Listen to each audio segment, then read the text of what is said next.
오늘은 2022년 12월 30일. 네, 검찰이 말이죠. 이 문재인 정부 때 이 탈북어민을 강제 북송시켰지 않습니까? 여러분 아시죠?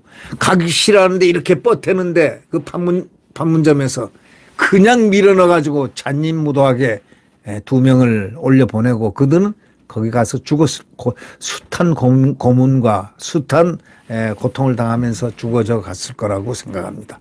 다 그렇게 알고들 있죠. 이런 잔혹한 짓을 한 이 정권이 문정부입니다. 또 한 가지 알죠? 서해 해수부 공무원. 이런 일들은 일어날 수가 없었던 일들입니다. 일어나서는 안 되는 일. 이건 대한민국의 가치에 반하는 행동들을 문정부는 서슴없이 했습니다. 이 탈북어민 강제 북송 매뉴얼 위반했다는 그런 정황을 포착을 한 것은 바로 검찰입니다. 검찰이 조사를 해보니까 북한에 관련 의사가 전혀 없는 사람을 북한에 가려고 했다고 해가지고 그냥 내몰아쳐서 보내버린 겁니다. 이런 정황을 포착했다는 겁니다. 문재인 정부가 2019년 11월에 남하하면서 탈북어민을 납포했는데 닷새 만에 북한을 갖다가 강제 송환한 이렇게 빠른 법이 세상에 없습니다. 조사를 하고 하려면 몇 달 걸리는데 그리고 또 북한 주민이 일단 대한민국의 국민이 되고자 한다. 자유를 찾아서 남한으로 왔다. 이렇게 하면은 무조건 하고 그 순간 대한민국 국민이 되는 대우를 받게 돼 있는데 이걸 다 어겼습니다. 탈북어민이 판문점을 통해서 강제 송환 당시에 그 격렬히 저항했던 모습을 우리는 가슴 아파합니다. 북송 과정을 총괄했던 정의용 곧 소환될 듯 싶습니다.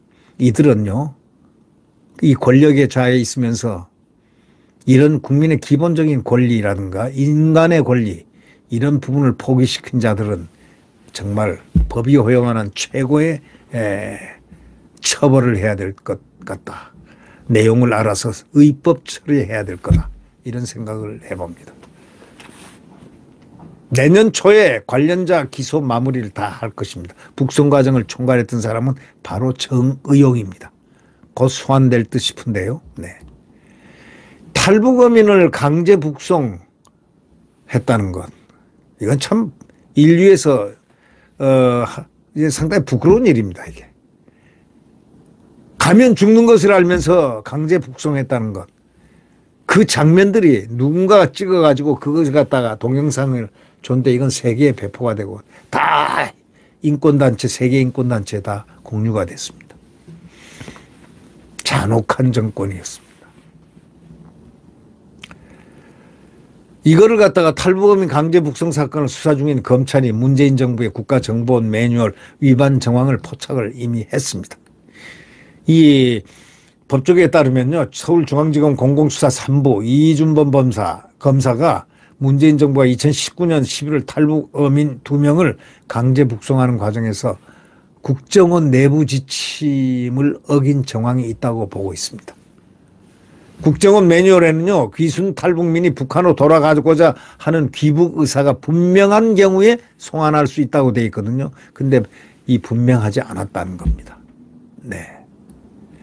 그러나 검찰은 당시 북송된 탈북어민 이 2명에게 귀북 의사가 없었다고 보고 있는 겁니다. 북측 추격을 피해 도망치다가 남한 어민들에게 북한으로 돌아갈 이유가 뭐가 있겠습니까? 또 이들은 실제로 판문점을 통해서 강제 북송된 당시에 그 동영상에 그 보면 막 안 가려고 발을 뻗태고 하고 주저앉고 하는 정말 안타까운 장면들이 그대로 나타났습니다. 이러한 내용을 고려할 때 검찰은 탈북어민에 대한 국정원 합동조사를 조기 종료시키고 강제 송환을 지시한 것은 바로 그런 부처 공무원들에게는 의무가 없는 일을 하게 한 직권남용이 해당된다고 의심을 지금 하고 있습니다. 검찰은 당시의 정부 의사결정 과정에서 생산된 보고서 내용 일부가 삭제되거나 수정된 정황도 수사하고 있습니다. 이 잘못하면 왜 이렇게 삭제를 하고 이렇게 수정을 하고 이런 짓을 하죠. 지금 삭제하고 수정한 사람은 그 용의 대상에 올라 있는 사람들이 꽤 있지 않습니까? 예. 정부는 북한 어민을 갖다가 납포한 이틀 뒤에 청와대 대책회의에서 강제 북송 방침을 결정하고 국정원의 합동조사 보고서를 통일부에 전달할 것을 지시한 바가 있다는 겁니다. 국정원 지휘부는 합동조사 보고서에서 비스무사 표명 및 강제수사 건의를 삭제를 했습니다. 정말 못됐습니다. 그죠? 대신에 대공 혐의점은 없음 결론을 적어가지고 통일부에 보낸 것으로 조사됐습니다. 검찰은 지휘부의 이러한 행동이 북송 결론에 맞춰 허위공문서를 작성한 그것을 지시한 거 아닌가, 이렇게 검찰은 보고 있는 겁니다. 다만 서훈 국정원장을 비롯한 전 정부 안보 정책 책임자들은 검찰 조사에서 제기된 의혹을 모두 부인한 것으로 알려졌습니다. 이들이 부인할 리가 있습니까? 또 얼마나 머리들이 좋습니까? 예. 다 빠져나갈 구멍을 많이 생각들을 했겠죠. 예. 그들이 누가 긍정을 하겠습니까? 과학적으로 딱딱딱딱 몰아가서 딱 과학적으로 풀어나가야 되는 과학검찰이 해야 할 몫은 그래서 상당히 큽니다. 역할이. 국정원 매뉴얼이란 것은 실무자들이 업무에 참고하는 내부 지침일 뿐이지 의사결정권자가 반드시 의사결정권자가 반드시 따라야 하는 규율이 아니라는 주장이죠. 맞습니까 그게? 또 보고서에서 삭제되거나 수정된 부분은 사실에 관련된 게 아니라 실무자의 의견이라면서 이미 상부에서 송한 결론을 내린 상황에서 의미가 없어진 그런 내용을 고친 것에 불과하다, 이렇게 반박했습니다.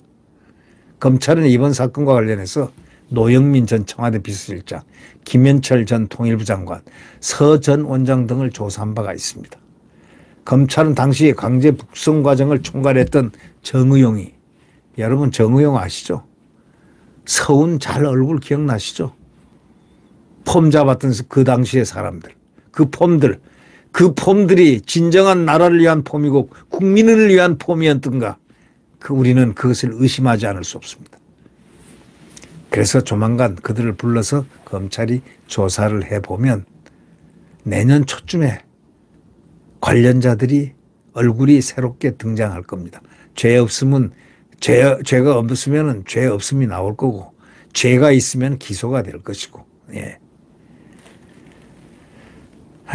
결국 이제 어선에 타고 있던 그 어민들이 동해상에서 조업 중에 16명의 동료 승선원을 2명이 살해하고 도망친 것으로 이렇게 파악을 했던 겁니다. 당시에. 그리고 문재인 정부는 이들을 닷새 만에 체포한 지 닷새 만에 강제 북송해버린 겁니다. 이 탈북어민 강제 북송 사건 2019년에 일어났죠. 그 말에 11월 달인가 일어났죠. 북한 민간어선이 국경을 넘어서 남하하다가 동해 북방 한계선에서 우리 해군에서 납포됐습니다. 참 그 장면, 판문점에서 안 가려고 이렇게 발을 발버둥을 치던 그 모습, 그 영상을 본 기억이 나는데 참 마음이 안 됐다는 생각이, 그게 자주 떠올랐습니다. 네, 구독 버튼과 엄지를 눌러주시면 감사하겠습니다.